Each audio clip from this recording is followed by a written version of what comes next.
¿Qué tal amigos? Muy buenos días, ¿cómo están? Sean bienvenidos a una nueva ronda de noticias de su noticiero matutino de Latina Informativa. Quien tiene el placer de acompañarles es Robert Ruiz.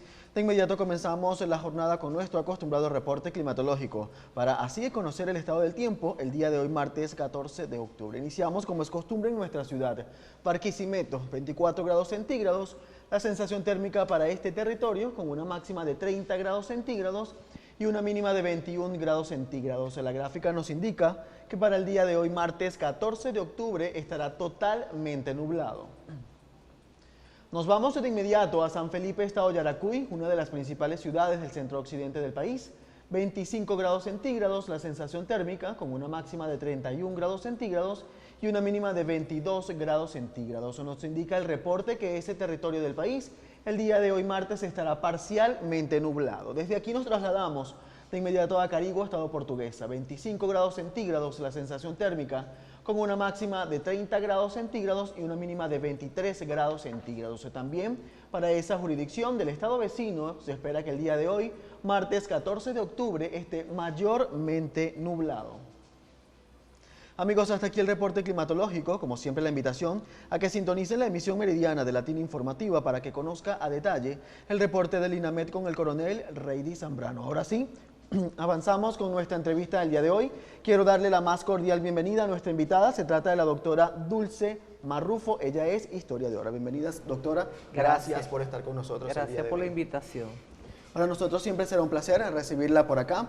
Primera vez que tengo la oportunidad de conversar con usted y me gustaría arrancar la entrevista para ubicar a nuestra audiencia, también para quien no la conoce, quién es Dulce Marrufo y qué papel juega dentro del Centro de Historia Larense.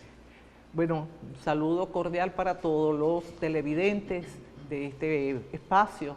Dulce Marrufo es una venezolana anclada en el corazón de la región centro-occidental que tiene un compromiso como investigadora, como docente, como historiadora, un oficio que ya vengo realizando desde hace más de 4 décadas y que en el Centro de Historia Larense ocupo la dirección ad honorem de la institución que está abierta al público para organizar actividades, para discutir, para investigar sobre patrimonio, sobre memoria, sobre la historia de nuestros territorios, especialmente larense, de cada uno de los municipios, de las localidades, y que estamos comprometidos precisamente a dar una visión de la historia que sirva para la reconstrucción de esa identidad, una identidad por nuestro terruño, una identidad que desde el ARA podamos decir, amamos a Venezuela y a nuestro continente.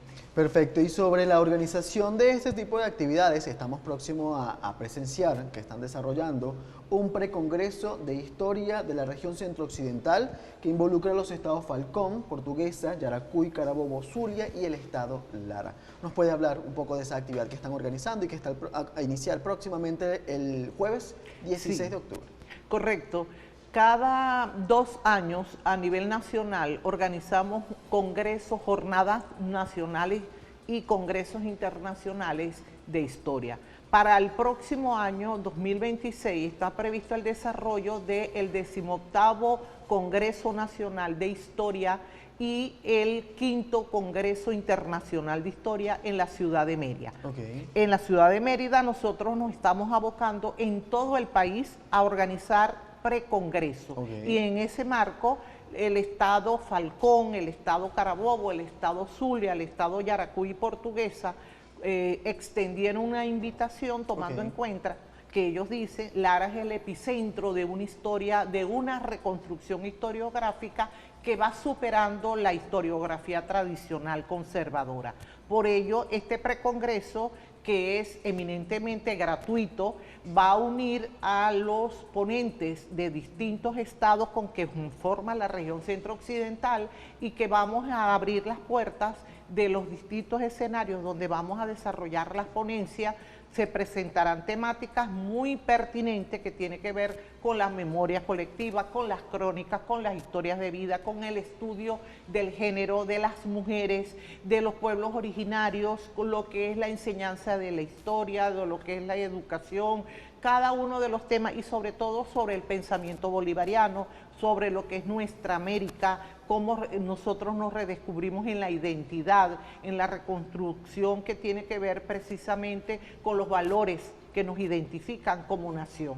Y entre otros, porque fueron 24 ejes temáticos que se desarrollaron, de los cuales incluye también el estudio de la geopolítica mundial y cómo desde las localidades, desde los territorios, se pueda aplicar todo lo que acontece en el ámbito mundial. Okay. Así que es un evento que forma parte de ese desarrollo que hacemos en cada estado, un año antes del Congreso convocado para Mérida 2026, y que en esta oportunidad, a partir del jueves 16, estaremos instalando lo que es el precongreso, pero también en horas de la tarde se va a desarrollar un foro por la paz, por la soberanía, un foro que tiene que ver también con el papel de la Venezuela en la geopolítica mundial y sobre todo cómo se conforma el poder comunal y el papel en estos tiempos que vivimos, en estos cambios de época especialmente.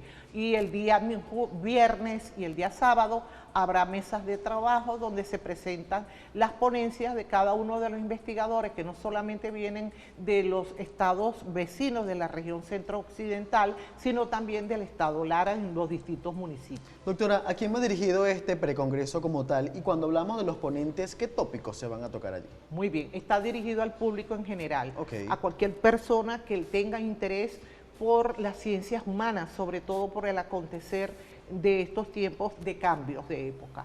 Y lo digo que va dirigido a estudiantes desde la carrera de arquitectura, como la carrera de historia, de educación, desde la carrera de la comunicación social, Okay. porque tiene una amplitud, es una amplitud de mesas de trabajo donde se ofrecen investigaciones que se han realizado o que se vienen realizando en cada uno de los estados por parte de los ponentes. Y eso implica que allí pueden asistir personas amantes de la ciencia, que quieran ver las investigaciones que se han realizado y que se presentan estas ponencias allí, pero también puedes conseguir personas del área de la arquitectura, del área de la comunicación, del área de las ciencias humanas, Okay. del área de lo que tiene que ver con la ingeniería incluso, porque hay ponencias en ese ámbito, de la cultura, del teatro, de la música. Es amplio, es un precongreso que no le cerramos la puerta a ninguna persona, porque sé que hay personas que están muy interesadas en estudiar el acontecer de Venezuela en estos tiempos, pero también su devenir histórico, cómo ha sido, cómo se ha conformado. Eso es parte de lo que Precisamente sobre eso quería consultarle. Como historiadora, ¿siente usted que existe la necesidad de descubrir nuestra identidad histórica? Fundamentalmente. Yo no puedo defender lo que no conozco, y para poder querer, es decir, yo cuando digo yo amo a Venezuela, mi nación venezolana, es porque conozco su historia, sé sus procesos, de dónde viene, y esa querencia te hace entonces sentir una identidad por tu territorio, amarlo a tal punto que tú digas, oye, yo defiendo esto y siento una emoción que me lleva a decir, tengo dignidad, tengo un nivel de compromiso con mi país, con mi nación.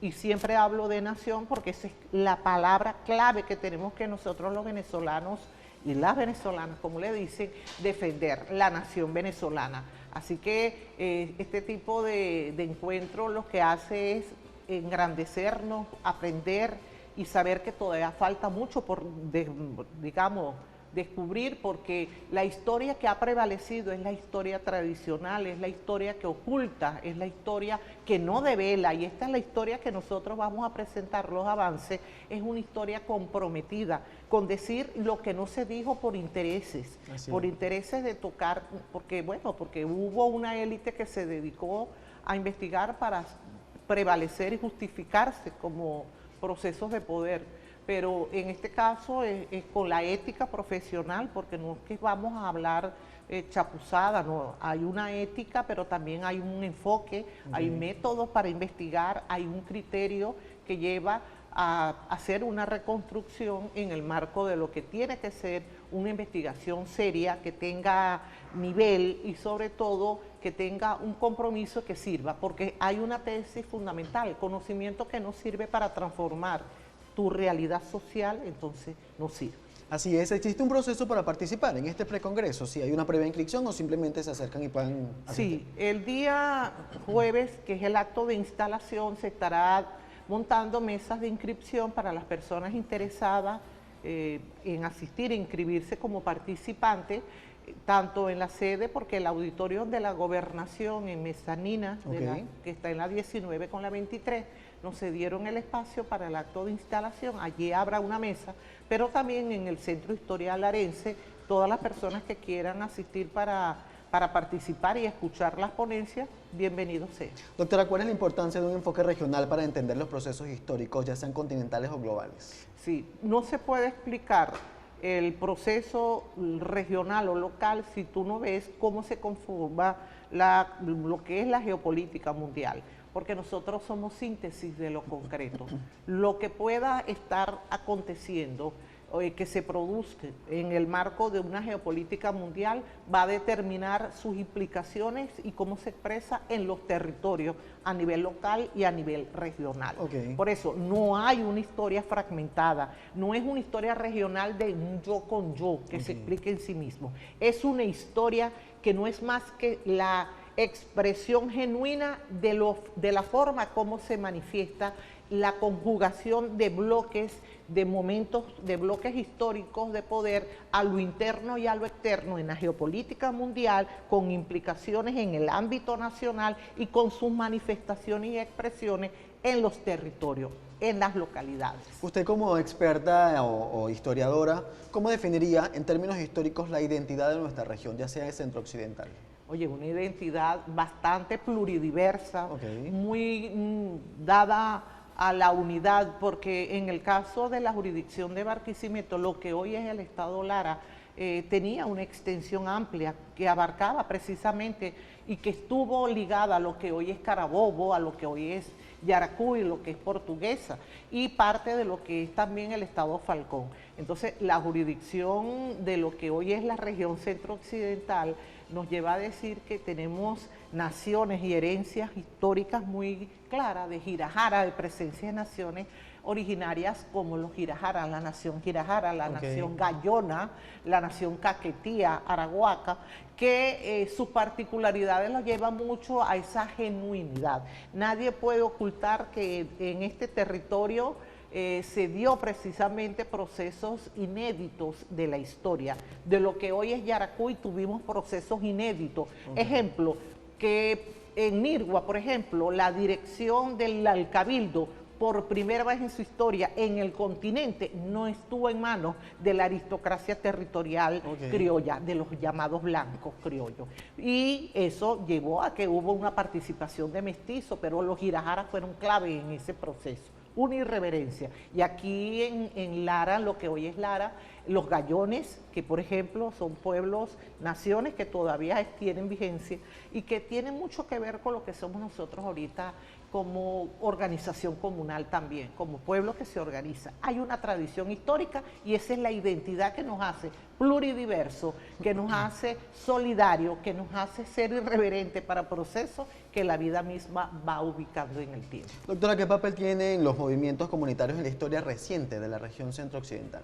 Los movimientos comunitarios son expresiones del acumulado histórico que hubo antes de 1498, un poco más de 30.000, 40.000 años de historia, donde la organización comunal con una direccionalidad horizontal fue vital en el cooperativismo. Por eso explica por qué en Lara, por ejemplo, el movimiento cooperativo fue tan trascendente, tan importante, ha sido cuna de la organización comunal. Esa es una tradición histórica que es bueno que la gente lo maneje, porque de allí viene esa conformación y es una situación que uno observa.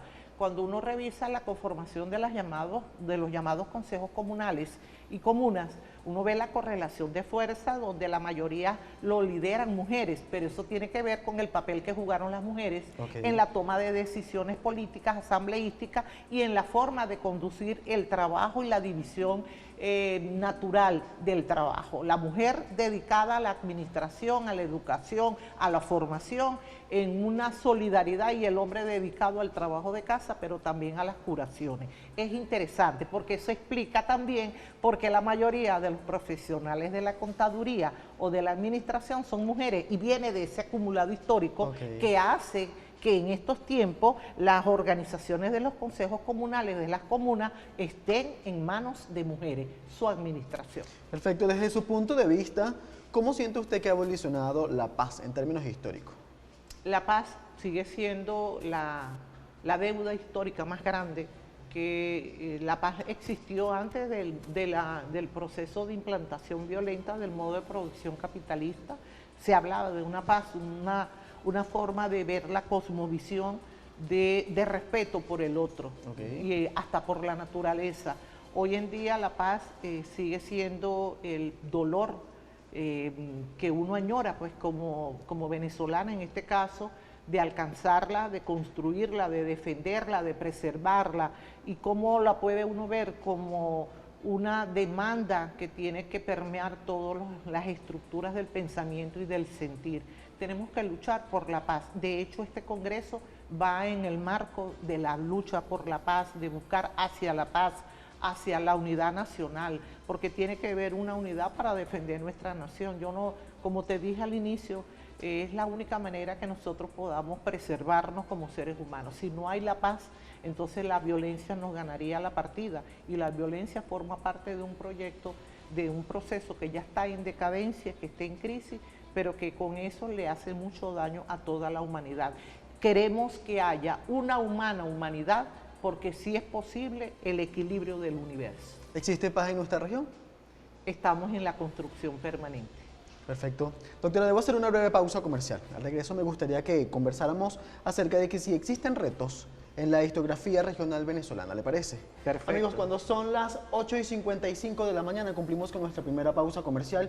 No se aparten de nuestra sintonía, que estamos conversando con la doctora Dulce Marrufo. Ella es historiadora. Ya regresamos.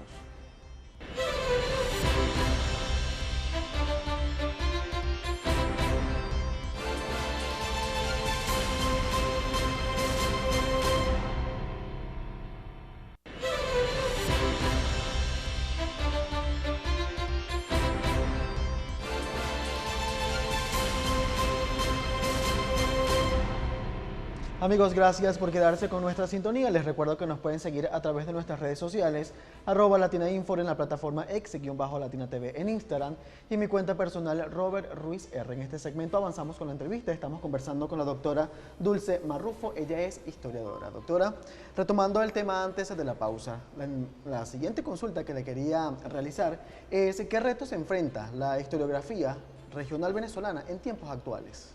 Fundamentalmente hacer investigaciones con enfoques, con métodos que permita, que facilite develar procesos y permita también visibilizarlo. La historiografía tiene muchos retos, porque todo lo que está escrito, que se escribió en un momento determinado de la historia, se dio sobre la base de un enfoque, incluso de unos principios muy claros, que de alguna manera ocultaron procesos históricos que hoy en estos tiempos han salido a la luz pública. Entonces, develar, visibilizar, es uno de los retos que tiene que tener todo historiador o toda persona que se dedique a la investigación histórica, pero sobre todo la ética profesional a la hora de reconstruir los procesos y abordar problemas de los tiempos actuales, de lo coetáneo. ¿Por qué? Porque el paradigma de la historiografía tradicional, que es el positivismo, dice que mientras más lejano esté el historiador del tiempo histórico que estudia, más neutro es. Entonces la neutralidad no existe. Para mí no existe. Existe la ética que tiene que tener como investigador para decir lo que tienes que decir, pero sin el prejuicio, sino sobre la base de la reconstrucción y el fundamento que tiene con el manejo de la fuente. La historiografía tiene otro reto, que es estudiar problemas de la historia que no están abordadas. Por ejemplo, problemas de la investigación como el estudio de las mujeres como movimiento, el estudio de los niños, el estudio de las ciudades como tal.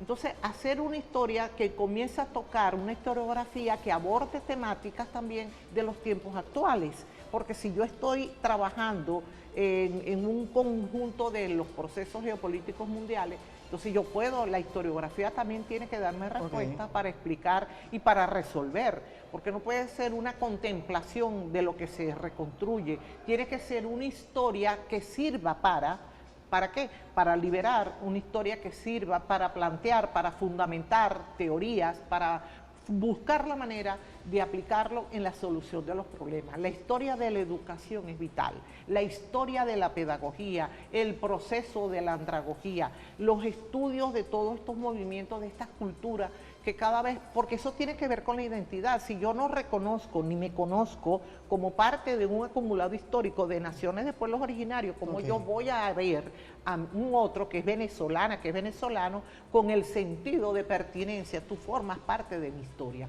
Así que la historiografía tiene ese reto de asumir, hacer investigaciones que aborden temáticas que han sido ocultadas a lo largo del tiempo con intereses ya previstos. Doctora, como experta en historia, ¿qué temas de la historia ha analizado o ha estudiado usted que le ha impactado?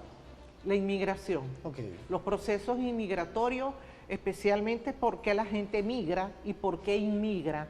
Y de alguna manera eso le ha dado, a mí particularmente, que me dediqué un poco más de 3 décadas trabajando el proceso de inmigración y como co-investigadora de investigaciones de todos los procesos de comunidades de inmigrantes, en este siglo XXI me ha dado muchas herramientas para internalizar lo que se da en un proceso de inmigración, cómo eso también tiene y confluye en esa explicación que bien lo destaca el historiador psiquiatra Francisco Herrera Luque, viajero de Indias, las patologías que se vienen a dar. A mí la inmigración de verdad me llama mucho la atención, pero también me gusta estudiar todo lo que tiene que ver con el proceso de conformación de la historia política venezolana. ¿Cómo ha sido la historia política venezolana? ¿Cuál es la diferencia entre los movimientos sociales y los partidos políticos? Que la gente tiende a confundir. ¿Cuál es la diferencia? Bueno, que los movimientos sociales tienen una direccionalidad muy horizontal que se une y se crean por un objetivo específico y una vez alcanzado desaparece, se disuelven o se mantienen en el tiempo.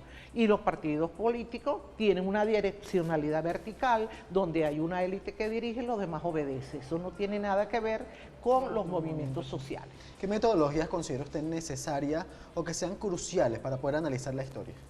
Sobre todo en la reconstrucción que tiene que ver con el tratamiento de la fuente. Es una metodología clave, cómo yo voy a tratar la fuente, cómo voy a interrogar los documentos, cómo voy a interrogar las fuentes hemerográficas, las fuentes bibliográficas y sobre todo también cómo voy a procesar lo que es la entrevista como parte de las fuentes testimoniales, como una iconografía, como por ejemplo un cementerio, como un teatro me puede, una arquitectura, una escultura me puede dar herramientas interpretativas.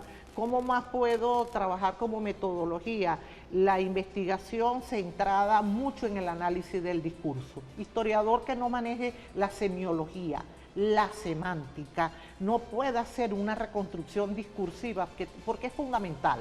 Por eso que en la formación de historiadora, que es el epicentro que tenemos nosotros a nivel de la región centro-occidental y otros estados del país, nosotros nos diferenciamos precisamente porque trabajamos, por ejemplo, análisis del discurso como una asignatura que es clave en la formación de historiadores, pero también trabajamos el análisis de coyuntura para poder explicar el proceso geopolítico y cómo se expresa en la historia del territorio, en la historia local, en la historia nacional, y entre ellos también vamos trabajando la conformación del Estado. Hay diversas metodologías, pero que esos son parte de un enfoque con el cual nosotros abordamos la investigación. El método de la totalidad concreta, que es una creación que se dio precisamente en los espacios del posgrado de historia, es la transdisciplinaridad. Empezamos a trabajar vamos a trabajar a reconstruir un discurso histórico, pero la psiquiatría nos puede dar herramientas. Nos vamos con la psicología. Carl Jung, vamos a trabajar entonces el inconsciente colectivo, podemos trabajar la parte lingüística, podemos trabajar la sociología, la antropología, la economía, la comunicación social, la geopolítica mundial. Entonces yo pienso que esa es la gran diferencia con la historiografía tradicional, que aquí hay un abordaje más multidisciplinario y donde hay un enfoque bien claro y bien fundamentado. Desde su punto de vista, ¿qué papel juegan las identidades culturales, étnicas y migratorias en la historia de la región centro-occidental? Clave, porque hay una tradición, un proceso de migraciones que fue, por un lado, anteriormente era espontánea, pero que cuando se implanta el modo de producción capitalista en su fase inicial mercantilista, se dio las migraciones forzosas, que fueron las que llevaron a naciones de pueblos originarios como los gayones a ser desplazados a territorios como lo que hoy es Yaritagua, como lo que es Araure, como lo que es Cogede, San Carlos, como lo que es Yaracuy, entre otros. Y que de alguna manera esos procesos identitariamente nos hace ver que somos parte de ese acumulado. Terminamos asumiendo el aprendizaje de lo que vivimos. Entonces en la parte identitaria hay una pluridiversidad, una identidad que es pluridiversa, pero que está enmarcada en la unidad. Y la unidad tiene que ver el sentido de nación. Perfecto, doctora, se nos está acabando el tiempo. Quiero cambiar un poquito el tema porque este precongreso está enmarcado en lo que sería el 18º Congreso Nacional e Internacional de Historia en Mérida 2026. Hábleme un poquito de ese congreso como tal, cuándo se va a desarrollar y cómo se puede participar. Aquí en la edición número 26. En la número que viene en Mérida, se va a abrir un enlace electrónico donde se van a registrar las personas que quieran ir en calidad de ponentes o en calidad de participantes del evento. Eso lo estamos organizando como Red Nacional de Historia, Memoria y Patrimonio, como Centro de Estudios Simón Bolívar, como cada uno de los movimientos que tenemos nosotros, en los cuales convergemos para hacer esta organización. Eso se va a divulgar también por los medios a través de Instagram, las páginas. Nos corresponde a nosotros como Estado Lara hacer la convocatoria con programas como este. Espero que haya la invitación nuevamente para que la gente sepa las temáticas, los días que está previsto. Una vez que tengamos ese tipo de información, que será muy pronto, entonces toda la población del Estado Lara y de la región centro-occidental va a estar enterada y pueden participar en las distintas mesas que vamos a llevar ponentes de aquí del Estado Lara hacia el Estado Mérida el próximo año. ¿Qué temas en la historia de la región centro-occidental van a destacar o van a ser caso de estudio en el Congreso en Mérida 2026? Sobre todo pueblos originarios y la presencia africana también en nuestro territorio, en nuestra jurisdicción de lo que hoy es el Estado Lara. Son temáticas bien importantes. Vamos a trabajar crónicas, porque ahí va a haber una mesa para cronistas. Vamos a trabajar historias de vida, vamos a trabajar historias de los territorios, y de alguna manera esa es parte del interés que hay, porque la gente está contando su historia, y eso es bueno que la gente sepa. Un programa que ejecutamos a nivel nacional, El Pueblo Cuenta Su Historia, y qué importante que la mayoría de las ponencias que hay aquí, una correlación de fuerza interesantísima, porque la mayoría de los trabajos que se van a presentar son realizados, muchos de ellos por mujeres. Hay una paridad, pudiésemos decir, una paridad, y eso nos llamó la atención porque eso suele ocurrir, por ejemplo, en la región capital. La mayoría de los historiadores son del género masculino. En esta oportunidad, estos trabajos de la región centro-occidental, hay una paridad de una correlación de 49-50%. Me gustaría también que nos comentara si esta organización de estos congresos y precongresos tienen alianzas interinstitucionales, tal vez con museos o con archivos. Sí, nosotros trabajamos porque nosotros somos un movimiento social. Los movimientos sociales no tenemos presupuesto. Trabajamos con el acompañamiento de las instituciones. En este caso, tanto la Gobernación del Estado Lara, a través de la Secretaría de Educación, de Cultura, de Finanzas, de Prensa, de la imprenta, de todos los servicios que tienen, pero también está la Alcaldía del municipio de Iribarren, también están con la disposición de la colaboración, y tenemos también el apoyo que nos ha dado también de alguna manera, que está sembrado en las universidades organizadas como Universidades Árbol. En UNEARTE está la Universidad Francisco de Miranda, que también es organizadora, y todas las instituciones, la Universidad Politécnica Andrés Eloy Blanco. Es decir, es un trabajo en conjunto donde cada uno hace un aporte, y ese aporte, bueno, lo complementamos también con el apoyo de la Dirección Nacional de Cultura, el Gabinete de Cultura. Entonces, está el INCA, el Instituto Municipal de la cultura que también nos está acompañando, están los movimientos sociales y sobre todo los egresados de los cursos de diplomado sobre vida y obra del Libertador en todo el territorio del Estado Lara. Ellos están aquí presentes, habrá obras de teatro, puestas en escena sobre temas muy interesantes, sobre todo el caso de Palestina, pero también de mujeres de pueblos originarios como Yara, de María Leonza, por decir algo. Tenemos encuentros con niños, dramatizaciones, niños, un Bolívar, el general Antonio José de Sucre, un diálogo.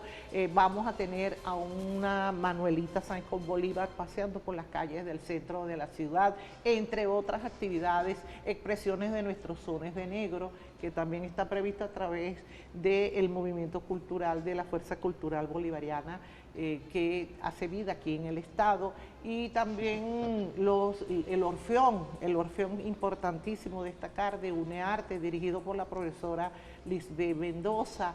Entonces hay de la burriquita, son muchas expresiones, y porque aquí hay más afecto. Así es. Aquí hay un afecto donde nos vamos a encontrar para empezar a discutir qué estamos haciendo y para dónde vamos. Así es, doctora, estamos llegando ya al final. Usted es Premio Nacional de Historia. ¿Qué significa para usted haber sido galardonada con este premio? Más compromiso todavía del que ya uno tiene, sentir un premio más bien te compromete de una manera de saber que tienes que formar escuelas de personas que investiguen la historia, que hagan, que continúen el legado, ¿no? Y que vayan comprometiéndose en trabajar la memoria de su identidad, para que puedan tener identidad bien consolidada de sus territorios, de sus naciones. Y como historiadora, el reto fundamental, que la educación sea una educación para que libere, no para que someta, no para que se genere miedo, sino una educación más comprometida con su país, amar con su nación. Perfecto, doctora. Llegamos al final de nuestra entrevista. Las cámaras de Latina Televisión son de usted para que realice la invitación a participar en este precongreso. Sí, invitamos entonces a toda la colectividad para que nos acompañen en este precongreso que tenemos con toda humildad organizado para el día sábado en la instalación en la sede de la Gobernación, donde habrá mesas de inscripción, al igual que en el Centro de Historia Larense, y que vamos a desarrollar con foros el día jueves en horas de la tarde, a partir de las 2:30 hasta las 5:30, y el día viernes y completo, mañana y tarde, ponencias que se estarán desarrollando en los sitios cercanos a la Plaza Lara, así como también más jornadas, más actividades culturales en el cierre y la clausura, con la expresión y la manifestación de un documento que nos compromete. Así que eso va a ser el día sábado en la Biblioteca Pública José Pío Tamayo. Vamos a hacer el cierre, la clausura del evento. Invitamos a toda la colectividad, a todas las personas interesadas en acercarse, y allá serán bien recibidos. Gracias, doctora, por compartir su tiempo con nosotros el día de hoy en el estudio. Gracias a ti, mi amor. Amigos, despedimos a nuestra invitada del día de hoy. Se trata de la doctora Dulce Marrufo. Ella es historiadora. Hacemos una breve pausa comercial. No se aparten de nuestra sintonía, que al regreso avanzamos con la lectura de los portales más destacados de la región del país. Y ya regresamos.